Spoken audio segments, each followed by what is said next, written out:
Le nouveau Premier ministre Mark Carney a demandé au ministère de la Défense d'examiner un contrat de 13,2 milliards de dollars avec les États-Unis pour l'achat d'avions de chasse F-35. Cela ne se limite pas au Canada, n'est-ce pas? En matière de commerce, quelques autres pays réévaluent également leurs accords d'achat de ces avions de chasse incroyablement coûteux auprès des États-Unis. Nous avons fait remarquer ces remarques. Il devrait s'arrêter avant que nous nous asseyions pour parler de notre plus grande collaboration avec les États-Unis, car elles sont irrespectueuses et inutiles. Nous sommes capables de nous défendre, le Canada est fort, nous sommes capables de nous défendre.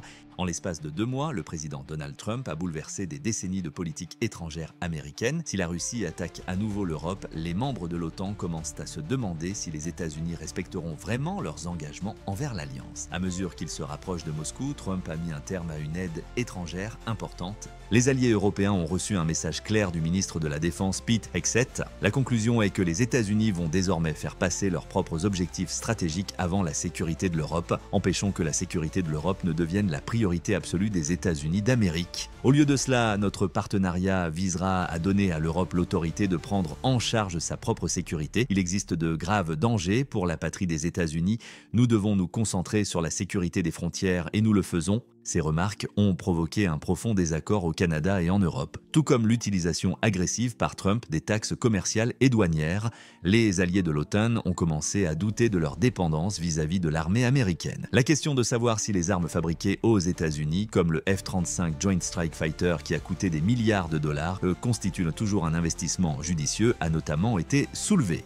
Le Canada et l'Europe ne souhaitent plus dépendre du secteur de la défense américain. De nombreux pays envisagent d'autres systèmes d'armement. Quel sera l'impact de cette perturbation sur le marché mondial de l'armement? Quelles alternatives l'Europe a-t-elle aux États-Unis? Examinons les rouages du changement stratégique militaire majeur de l'Europe. Et pour rester informé de nos publications, n'oubliez pas de vous abonner à notre chaîne, d'activer les notifications et d'aimer nos publications. Le programme Joint Strike Fighter, qui est devenu plus tard le F-35, avait une vision vieille de plusieurs décennies. Le développement d'un avion destiné à être utilisé par l'OTAN devait être dirigé par les États-Unis. Des capacités furtives avancées et des capteurs, radars et systèmes avioniques de pointe pouvant être utilisés dans des missions de combat aérien, d'attaque au sol et de reconnaissance seraient les caractéristiques des versions de l'avion destinées à l'armée de l'air, à la marine et au corps des Marines. Au cours de son développement, le F-35 a été confronté à d'importants dépassements de coûts et à des problèmes techniques. Cependant, d'autres affirment qu'il est finalement devenu le plus grand avion de chasse au monde, une plateforme de communication unique, des emplacements fixes communs pour le transport des munitions de l'OTAN, la simplicité de la formation des pilotes et du personnel de maintenance et la capacité d'échanger des pièces de rechange sont les avantages pour les alliés qui utilisent le même type d'avion. Par conséquent, l'utilisation des mêmes armes facilite les combats avec les alliés. Actuellement, 19 pays alliés, dont les États-Unis et quelques pays non membres de l'OTAN comme la Corée du Sud, le Japon, l'Australie et Israël, utilisent le F-35. Cependant, un élément clé de la stratégie de puissance aérienne de l'OTAN est menacé en raison des tensions croissantes avec l'Alliance à propos de l'intensification de la guerre commerciale par le président Trump et de la position des États-Unis sur l'Ukraine. Les projets d'achat de chasseurs F-35 pourraient être mis en suspens selon les pays membres. Par exemple, l'Allemagne reconsidère ses intentions d'achat de chasseurs F-35. En mars 2022, l'Allemagne a accepté de payer environ 10 milliards d'euros aux États-Unis pour 35 avions F-35, des missiles et d'autres armements. Les efforts de l'Allemagne pour remplacer sa flotte vieillissante d'avions de chasse Tornado ont abouti à cette action. En 2026, la Bundeswehr allemande recevra le premier F-25 aux États-Unis. La Luftwaffe commencera à s'entraîner sur les avions de chasse restants aux États-Unis en 2026 ou 2027, après leur livraison en Allemagne en 2027. Selon une source militaire anonyme, l'Allemagne envisage d'acheter 8 F-35 supplémentaires à la société américaine de défense Lockheed Martin. En plus des 35 avions de chasse, on sait également que l'Allemagne envisage de remplacer ses chasseurs Tornado à capacité nucléaire par des chasseurs F-35 à capacité nucléaire certifiés. Selon la Luftwaffe allemande, l'une des principales raisons de l'achat du Lockheed Martin F-35A Lightning II Joint Strike Fighter était sa certification nucléaire en mars 2024. Cependant, l'Allemagne devrait cesser d'acheter des chasseurs furtifs américains à mesure que les tensions entre l'administration Trump et les pays de l'UE s'intensifient. En raison de l'imprévisibilité géopolitique engendrée par les activités de Donald Trump, Thomas Pretzel, président du comité central d'entreprise l'entreprise d'Airbus Defence and Space, a exhorté le nouveau gouvernement de la nation à annuler le contrat pour les F-35A de Lockheed Martin. Pretzel a demandé à Berlin de renoncer à toute nouvelle acquisition d'équipements auprès des États-Unis et d'annuler sa commande de 35 F-35. Par le passé, le Canada avait l'intention d'acheter 98 F-35 aux États-Unis. Cependant, l'avenir de cet accord est désormais incertain. Mark Carney, le nouveau Premier ministre du Canada, a demandé que le contrat d'achat d'avions de chasse F-35 avec l'entreprise américaine Lockheed Martin Corp soit réexaminé. Selon le ministre canadien de la Défense Bill Blair, le gouvernement étudie actuellement les alternatives possibles à l'avion de chasse furtif F-35 de fabrication américaine et s'entretiendra avec d'autres constructeurs aéronautiques. Il s'agit d'un symptôme d'un changement dans l'équilibre des pouvoirs en Amérique du Nord et pas seulement d'un contrat d'armement. En plus d'annuler son achat de l'avion de chasse F-35, le Canada a l'intention d'agir indépendamment de Washington dans de nombreux domaines en adoptant une position ferme contre les pressions commerciales américaines. Les négociations en cours avec l'Europe constituent une partie importante de ce processus. Le ministre des Affaires étrangères du Canada a officiellement déclaré le 5 mars 2025 que de nouvelles pistes de coopération étaient envisagées avec les alliés d'outre-Atlantique. D'importantes discussions sur les systèmes de défense intégrés et les alternatives de nouvelle génération au F-35 se dérouleraient apparemment à huis clos avec les entreprises européennes de défense et les dirigeants gouvernementaux. L'économie du Canada repose sur la diversité et des bases financières solides, selon un bref mais sans ambiguïté bulletin publié par le ministère de la Défense le 7 mars. Les exigences commerciales sont subordonnées à la souveraineté et à l'indépendance. De toute évidence, les phrases ont été soulignées. Ces phrases ne se limitent pas à un projet d'avion. Selon certaines informations, le Canada souhaite réduire sa dépendance vis-à-vis des États-Unis en matière d'investissement dans les technologies de pointe, les systèmes de défense basés sur l'intelligence artificielle et la cybersécurité. Un document intitulé « Risque de dépendance étrangère dans les technologies de nouvelle génération » a été remis lors d'une session spéciale du ministère de la Défense nationale le 6 mars. Il aurait mis l'accent sur la possibilité de dilemmes stratégiques à long terme résultant de la dépendance à l'égard d'une seule nation. Tous ces événements impliquent que le Canada prévoit un plan de secours contre les États-Unis et est maintenant prêt à orienter l'Europe dans une direction différente en opposition à l'hégémonie économique de Washington.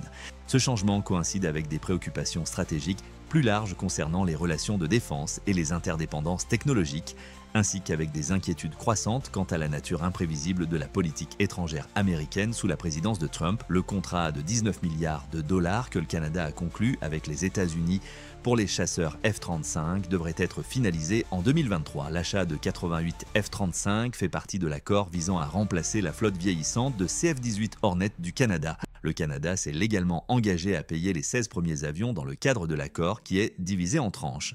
Cependant, pour finaliser cet engagement, le Canada appuie sur le bouton. Le Portugal, comme le Canada, a exclu de passer commande pour des avions de combat de 5e génération. Selon certaines informations, le Portugal réexamine sa procédure d'acquisition à la lumière des limites potentielles imposées par les États-Unis sur les F-35 exploités par des étrangers. La suspension des mises à niveau logicielles administrées par les États-Unis, qui sont nécessaires pour des performances et une sécurité optimale, est l'une de ces limitations. En réalité, l'achat du F-35 par le Portugal a toujours fait l'objet de controverses.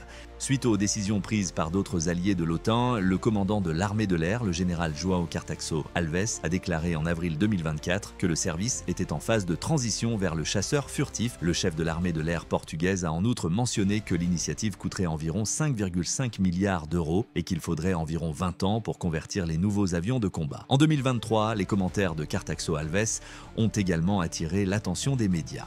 Le chef d'état-major de l'armée de l'air portugaise a déclaré publiquement lors d'une conférence sur le transport aérien militaire et le ravitaillement en vol à Lisbonne que les F-16 vieillissants du pays pourraient être remplacés de manière adéquate par le chasseur de 5e génération de Lockheed Martin. Mais cet enthousiasme a rapidement été tempéré par les autorités. Le ministère portugais de la Défense a rapidement déclaré qu'il n'y aurait pas de procédure d'achat officielle. Nous sommes en mars 2025. Le Portugal passe du F-35 à d'autres avions de chasse en raison de changements politiques. Selon Nuno Melo, ministre portugais de la Défense, le pays pourrait remplacer ses F-16 obsolètes construits aux États-Unis par des avions de chasse européens. Pourquoi le F-35 est-il une force redoutable dans l'équilibre militaire mondial plutôt qu'un simple avion de chasse? Le F-35 Joint Strike Fighter est un avion unique qui allie furtivité, maniabilité et capacité de frappe. Chaque avion coûte environ 85 millions de dollars et si l'on ajoute les pièces de rechange et l'infrastructure de soutien, le coût passe à 100 et 150 millions de dollars. $. Environ 1100 appareils ont été construits à ce jour pour 16 forces militaires à travers le monde. Le modèle le plus récent est le F-35B, une version capable de décoller verticalement depuis le pont d'un navire. Avec un coût de cycle de vie estimé à plus de 1700 milliards de dollars, il s'agit du système d'armement le plus coûteux jamais fabriqué par les États-Unis. La vente d'avions supplémentaires à des clients étrangers était l'une des stratégies utilisées par le programme pour réduire ses dépenses. Cependant, la décision de l'administration Trump de couper les renseignements à l'Ukraine dans le but de la pousser à négocier avec la Russie a suscité des inquiétudes quant à la possibilité que les États-Unis utilisent des tactiques similaires pour faire pression sur l'Ukraine dans un conflit futur, comme l'ajout d'un interrupteur fictif au programme de plusieurs millions de lignes du F-35 Lightning II du Pentagone. Le Joint Program Office a nié avec véhémence l'idée que les avions vendus aux Alliés puissent être désactivés à distance. Cependant, il existe d'autres moyens d'influencer le programme d'un allié. Pour que le F-35 puisse fonctionner au combat, des avancées technologiques continues sous contrôle américain sont nécessaires. Un avion à réaction ou peut-être une flotte peut devenir inutilisable si les relations avec les États-Unis se détériorent et que les améliorations sont reportées. Selon Lockheed Martin, l'entreprise s'engage à aider ses clients à renforcer leur puissance aérienne et leur sécurité avec le F-35.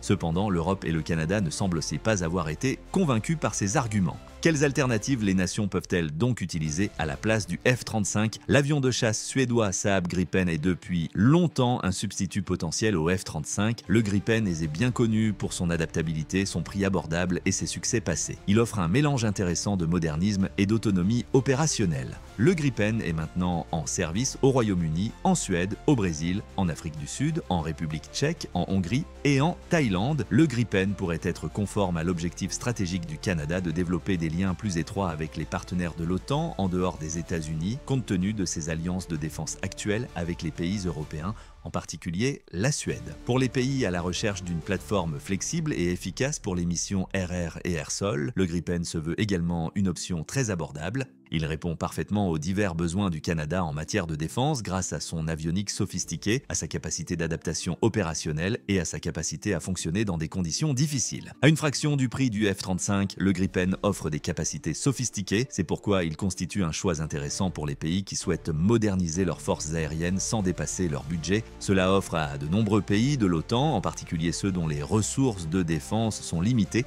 la possibilité d'atteindre la supériorité aérienne sans subir de difficultés financières. Pour les pays qui souhaitent moderniser leur flotte tout en préservant leurs ressources, les coûts de cycle de vie réduit du Gripen qui incluent une maintenance efficace garantissent la durabilité à long terme. Le Gripen offre une plus grande autonomie opérationnelle que le F-35 qui a été critiqué pour sa dépendance au système de contrôle américain. Pour les nations qui accordent de l'importance à l'indépendance stratégique, c'est un élément important à prendre en compte. Le CRB est prêt à tirer parti de ce changement alors que les nations réévaluent leur plan de défense. Le Gripen est une excellente option pour les nations qui cherchent à se libérer du monopole et de la domination américain en raison de son rapport coût-efficacité exceptionnel, de son indépendance opérationnelle et de sa technologie de pointe. Le Rafale français de Dassault, un avion de combat polyvalent utilisé par de nombreux pays dans le monde, est une autre alternative envisagée. C'est un substitut intéressant en raison de sa polyvalence qui inclut la supériorité aérienne, l'attaque et la reconnaissance. Comme la France et le Canada ont une longue histoire de coopération militaire étroite, les discussions en vue d'une intégration potentielle dans les forces armées canadiennes pourraient se dérouler plus facilement. La fiabilité du Rafale dans des situations de combat réels est démontrée par ses performances de combat avérées sur divers théâtres, y compris lors de son déploiement au Moyen-Orient et en Afrique. Son radar sophistiqué, ses systèmes de capteurs et ses capacités multirôles en font un avion extrêmement puissant pour une variété de tâches. À l'heure actuelle, le président français Emmanuel Macron veut mener une campagne de charme pour persuader les nations de l'UE d'acheter des armes françaises et européennes plutôt que du matériel de défense américain. Macron, qui prône depuis longtemps l'achat de biens européens pour financer la défense, a déclaré qu'il espérait également convaincre d'autres pays européens qui achètent actuellement des biens américains de se tourner vers des fournisseurs nationaux. Macron a déclaré que le SAMP-T franco-italien de nouvelle génération devrait être mis à la disposition des acheteurs de Patriot, tandis que le Rafale devrait être mis à la disposition des acheteurs de F-35. Le taux de production peut être augmenté de cette manière. L'Eurofighter Typhoon, qui a été développé par un consortium européen comprenant le Royaume-Uni, l'Allemagne, l'Italie et l'Espagne, est un autre substitut potentiel. Avec ses capacités polyvalentes et sa mission principale de chasseur de supériorité aérienne, le Typhoon est une plateforme flexible qui peut être adaptée pour répondre aux exigences du Canada. Le Typhoon est l'une des plateformes de combat aérien les plus puissantes au monde grâce à son radar AESA sophistiqué, à sa maniabilité exceptionnelle et à ses capacités de haute vitesse. Il est actuellement utilisé par un certain nombre d'unités aériennes européennes et a démontré sa valeur dans les missions de l'OTAN. Le Typhoon est un puissant substitut européen pour le Canada qui peut renforcer l'interopérabilité avec les membres de l'OTAN tout en offrant une réponse très efficace en matière de combat aérien.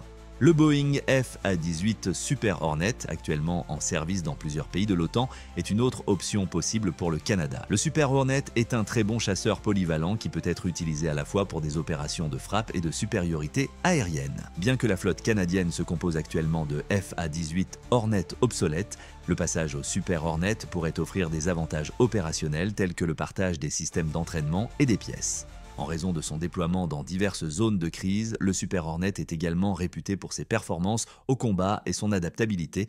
Même si le Canada ne possède actuellement aucun porte-avions, la possibilité d'en avoir un donnerait plus de souplesse aux opérations combinées de l'OTAN. Une autre alternative est le Lockheed Martin F-16V Viper, qui est une version modernisée du F-16 original. Le F-16V est plus abordable que le F-35 et dispose d'une avionique plus sophistiquée comme le radar AN/AP83 AESA.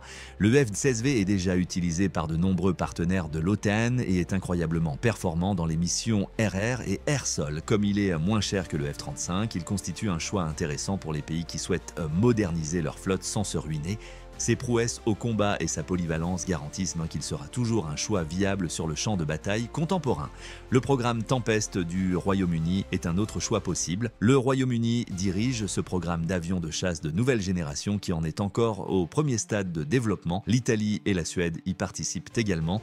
Le Tempest est un choix souhaitable pour les besoins de combat à venir car il est conçu pour offrir des caractéristiques de pointe telles que l'intelligence artificielle, la furtivité et les systèmes autonomes. Le Tempest pourrait donner au Canada l'accès à une technologie de pointe et la possibilité de collaborer avec des partenaires européens au développement d'un avion de chasse de nouvelle génération, même s'il n'entrera pas en service avant quelques années. En résumé, les États-Unis pourraient subir des répercussions importantes si l'Europe se tourne vers d'autres systèmes de défense. Les ventes internationales d'avions américains de pointe, tels que les F-35 et F-16 de Lockheed Martin, pourraient en être directement menacées. Il est devenu évident que les pays de l'OTAN en Europe de l'Est continuent de s'appuyer sur des armes de l'époque soviétique alors que le conflit en Ukraine entre dans sa 4e année. Ainsi, l'OTAN a adopté une stratégie à long terme visant à remplacer les avions soviétiques obsolètes par des F-16 occidentaux et, dans certains cas, des F-35. Cependant, l'approche vague et distante de Trump envers l'Europe risque de réduire à néant ses progrès. L'influence de Washington dans le secteur international de la défense pourrait être menacée si l'Europe continue de remettre en question sa dépendance militaire vis-à-vis des États-Unis. La période à venir marquera un tournant important pour les dirigeants militaires européens et américains dans le monde entier. Nous vous remercions de votre fidélité.